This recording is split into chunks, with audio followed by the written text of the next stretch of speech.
কলিকতাৰ পৰা কোচবিহাৰলৈ আহে।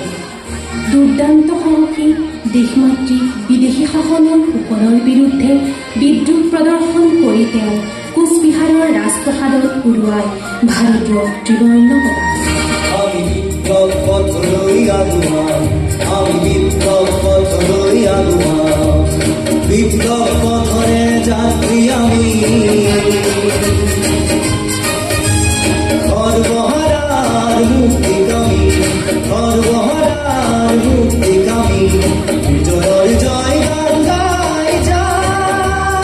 বিষ্ণুপ্ৰসাদ ৰাভাৰ জীৱনত শিল্পকলা আৰু বিপ্লৱী সত্তা যি সুসমন্বয়, সেই সমন্বয়ৰ ফালৰ পৰা বিশ্লেষণ কৰিলে বিষ্ণুপ্ৰসাদ ৰাভাক অকল কলাগুৰু বুলি বিপ্লৱী শিল্পী বুলিও আঁকোৱালি ল'ব পাৰি।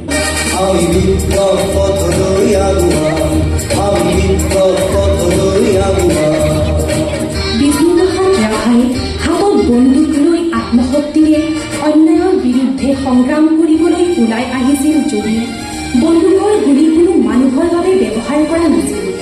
কাৰণ তেওঁ উপলব্ধি কৰিছিল যে বন্দুকে কেতিয়াও সমাজ সলনি কৰিব নোৱাৰে, পাৰে মাথো বন্দুকৰ পাছফালে থকা মানুহজনেহে।